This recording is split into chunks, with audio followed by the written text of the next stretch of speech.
James Martin, உங்களை மாதிரி இருக்கக்கூடிய விஜயை ஆதரிக்கக்கூடிய அரசியல் கட்சிகள் இருக்கு இல்லையா, ஒரு தமிழ்நாட்டில் ஒரு சேஞ்ச் வரணும்னு நினைத்து இருக்கக்கூடிய அரசியல் கட்சிகள், சின்ன சின்ன அமைப்புகளாக கூட இருக்கலாம், அவர்கள் மத்தியில் இந்த ஜனநாயகன் திரைப்படத்திற்கான இந்த அழுத்தம், இந்த பிரச்சனை, இதெல்லாம் இவர் அரசியலுக்கு வந்ததுனால்தான் நிகழ்கிறது அப்படின்ட்டு நீங்கள்லாம் பிலீவ் பண்ணுறீங்களா? நிச்சயமா. ஏன்னா டைமிங் ஆக்சுவலி எப்படி சொல்லலாம்னா, அவருடைய கடைசி திரைப்படம், கடைசி திரைப்படம், அதே நேரம் அந்த வருடத்திலேயே வந்து எலெக்ஷனையும் சந்திக்க போறாரு. இன்னொன்று பார்த்தீங்க அப்படின்னா, பாஜக வெட்ட வெளியாவே வந்து கூட்டணியை வந்து கூப்பிட்டாங்க. யார? விஜய் அவர்களை. அப்படி அவங்க யாருமே சொல்ல, தமிழிசை சவுந்தரராஜன் மேடம் கூப்பிட்டுருக்காங்க, அதுக்கப்புறம் ஏடிஎம்கே எல்லாரும் கூப்பிட்டுருக்காங்கன்னு வச்சுப்போம். ஸோ அப்போ அப்படி வரும்போது பாஜகவுக்கு நல்லா தெரியும், நம்ம வந்து இந்த கூட்டணியில ஏற்கனவே பலமுறை சொதப்பியாச்சு, இவர்களை நம்ப முடியாது அப்படிங்கிற ஒரு அழுத்தத்தில் கால் போடுறோம். விஜய் அவர்களுக்கு வந்து ஒரு அழுத்தம் கொடுக்கலாம். அதை எதன் மூலமா கொடுக்கலாம்னா, இப்போ அதிமுக எடுத்துக்கிட்டீங்கன்னா ஏற்கனவே வந்து அவர்கள் செய்த ஊழலோ ஐடி ரெய்டுகளையோ வச்சு அவங்கள வந்து பணிய வைத்துறாங்க. திமுகவையும் கூட்டணிக்குள்ள சேர்க்கல, அவ்வளவுதான். ஆனாலும் அவர்களுடைய தேவைகளை இங்க உபயோகப்படுத்திக்கிறாங்க. அப்போ விஜய் அவர்களுக்குன்னு வரும்போது என்ன இருக்கும் அப்படின்னு பார்த்தீங்கன்னா, இதை மாதிரி அவருடைய படத்திற்கு நெருக்கடி கொடுப்பதன் மூலமாக அவர் கொஞ்சம் மசீவார், இல்லை ஒரு அழுத்தத்தின் காரணமாக ஒரு பிடி கொடுப்பார் அப்படிங்கிற ஒரு போர்வையில் வந்து நிச்சயமா அவங்க கொடுத்துருக்கலாம். இதை ஏன் வந்து சொல்றோம் அப்படின்னா, உதாரணத்திற்கு ஒரு படம் வந்து கமிட்டி பார்த்துடுறாங்க, பார்த்துட்டு ஓகேன்னு சொல்லிடுறாங்க. ஓகேன்னு சொல்லிட்டு அப்பவும் வந்து சொல்றாங்க எடிட் பண்ணிடுங்க, ரிமூவ் பண்ணிடுங்க, ரீஃபர்னிஷ் பண்ணுங்க, நாங்கள் வந்து சர்டிஃபிகேட் கொடுக்குறோம். இவ்வளவும் சொன்னதுக்கு அப்புறமா இருங்க அப்படின்னு சொல்லிட்டு மறுபடியும் வந்து என்ன கொடுக்குறாங்கன்னா அப்ஜெக்ஷன் கொடுக்குறாங்க. அது ஒரு நபர். இப்போ இந்த கேஸ்லயே ஃபர்ஸ்ட் வந்து வெர்டிக்ட் வரதுல என்ன சொல்றாங்க, ஒரு நபர் வந்து எப்படி it is not a democratic process டெக்னிக்கலா. அப்போ 5 பேர் பார்த்தவங்களுக்கு வந்து, அதுவும் இவங்க சொல்றது படி பார்த்தீங்கன்னா அதாவது ஆர்ம்டு ஃபோர்ஸஸை வந்து தவறுதலாக சித்தரிக்கிறாங்களோ இல்லை வேற மாதிரி சித்தரிக்கிறாங்க. ரிலீஜியஸ்டிக் ரீசனாக ஒரு பெரிய ஒரு இஷ்யூ இருக்கு. ஏன் அவர் 5 பேர் பார்க்குற ஒரு இடத்துல 4 பேருக்கு எதுவுமே தெரியல, ஒருத்தர் கண்ணுக்கு மட்டும் தெரியுது, அதுவும் படம் பார்த்து முடிச்சு மறுபடியும் வந்து ஒரு அப்ஜெக்ஷன் கொடுக்குற அளவுக்கு என்ன வீட்டுக்கு போயிட்டு அவருக்கு கனவுல ஏதாவது வந்ததான்னு தெரியல, இல்லை யாராவது சொல்லி அனுப்பிச்சாங்களும் தெரியல. இப்போ இதுதான் வந்து என்ன சொல்ல வேண்டியது இருக்கு அப்படின்னா, இப்படியும் அழுத்தம் கொடுக்க முடியுங்கிறத ப்ரூவ் பண்ணிட்டாங்க. அதாவது சிபிஐ, அதுக்கப்புறம் இயு, இந்த மாதிரி வரிசையில் ஒரு பெரிய அரசியல் கட்சியில மாற்றத்தை ஏற்படுத்த வர இப்படியும் நாம் வந்து முடக்கலாம், அவருடைய அரசியலை வந்து நம்ம வழிக்கு கொண்டு வரலாங்கிறத அவங்க நிரூபிக்கிறாங்க அதிகாரம் மூலமா. அதுக்கு விஜய் அவர்கள் என்ன ரெஸ்பாண்ட் பண்றாரு, என்ன அடக்க போறது கிடையாது, அடங்கி போறதும் கிடையாது அப்படின்றது அவர் ஸ்டேட்மெண்ட். ஸோ அவங்க வந்து கோர்ட்டை போய் ரீச் பண்ணதுக்கு காரணம் என்னன்னா, இப்போ உதாரணத்துக்கு ஒரு திரைப்படம் எடுத்தீங்க அப்படின்னா ஒரு 1/2 hour ஒரு படத்துல இருந்து ரிமூவ் பண்ணிட்டா அதுக்கப்புறம் என்ன இருக்கும் அந்த திரைப்படத்துல?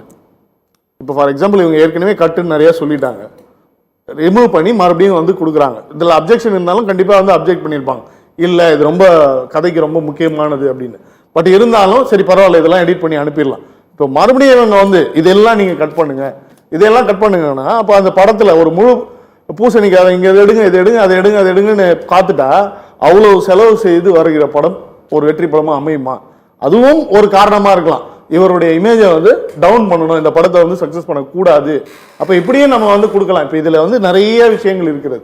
ஆனால் நீதி என்றைக்குமே வெல்லும். என்றைக்குமே வந்து இப்போ எங்களை மாதிரி இருக்கிற இளைஞர்களோ சரி, இல்லை அந்த புதிய கட்சிகள் நீங்கள் சொன்ன மாதிரி எல்லாருமே இன்னைக்கு ஆதரவு தான் தெரிவிக்கிறாங்க. காரணம் என்னன்னா, எங்களுடைய எண்ணம் எல்லாம் வந்து இந்த ஊழல் இல்லாத, அதிகார துஷ்பிரயோகம் இல்லாத நல்ல அரசியல் தளம் வந்து உருவாகணும். அதற்கு தமிழ்நாடு ஒரு நல்ல ஒரு முன்னுதாரணமாக இருக்கணும்ன்ற ஏக்கத்திலே இருந்து இன்னைக்கு அந்த ஏக்கத்திற்கு சார் சொன்ன மாதிரி ஒருத்தர் வரும்போது ஏங்குவோம். ஆனா இன்னைக்கு அதை மக்களே வந்து பெருமளவில் இயங்குற ஒரு தலைவரா விஜய் அவர்கள் உருவாகியிருக்கிறார். இது பொலிட்டிக்கலா வந்து central board of film certification பயன்படுத்தப்படுகிறதுன்னு சொல்லிட்டு பிரகாஷன் சொன்னது போல இது காங்கிரஸ் கட்சியோட தலைவர் ராகுல் காந்தி சொல்றாரு, தமிழ்நாட்டினுடைய முதலமைச்சர் சொல்றாரு, தமிழ்நாட்டோட முதலமைச்சர் சொல்றாரு பயன்படுத்துறாங்க. அதுபடி இப்படி வரிசையா பலர் பேசுகிறார்கள். இப்போ நீங்களும் சொல்றீங்க, என்ன சொல்றீங்க, இது இவருக்கு அழுத்தம் தருவதற்காகத்தான் அப்படின்ட்டு. ஆனா பேச வேண்டியவர் பேசவே மாட்டேங்கிறாரு. ஆனா எல்லாரும் அவரை ஆதரிக்கணும்ட்டு அவர் எதிர்பார்க்கிறாரு. அப்படியா?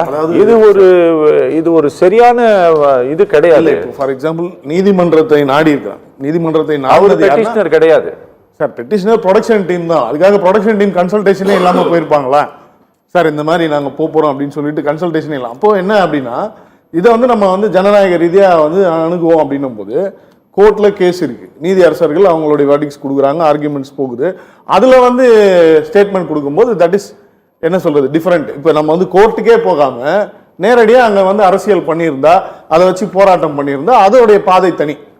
கோர்ட்ல இருக்கு, ஜனநாயக ரீதியாக போராடுகிறான் அப்படிங்கிறத வெட்ட வெளியில காட்டுறாங்க, அவ்வளவுதான். ஸோ இதனால வந்து என்ன ஆகும் அப்படின்னா பர்சனலைஸ் பண்ணல அவரு.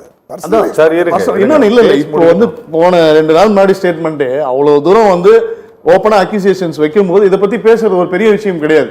அப்போ ஒரு சினிமாவை எப்படி ஹேண்டில் பண்ணுமோ அப்படி ஹேண்டில் பண்றாங்க. பொலிட்டிக்கல் ஃபீல்ட எப்படி ஹேண்டில் பண்ணுவோம், பொலிட்டிக்கல் ஃபீல்ட அவ்வளவு தைரியமா ஹேண்டில் பண்றோம்ல. Okay okay. சோஷியல் மீடியா தளத்தில், ஏன்னா அதை வந்து தாவேகாவோட கூட்டத்தில் ரொம்ப பிரதானமாக பேசுறதுனால நான் சொல்கிறேன், அதில் இந்த படத்துக்கான ப்ரெஷருக்கு காரணம், இது வராமல் இருப்பதற்கான காரணம் 2 விஷயங்கள்.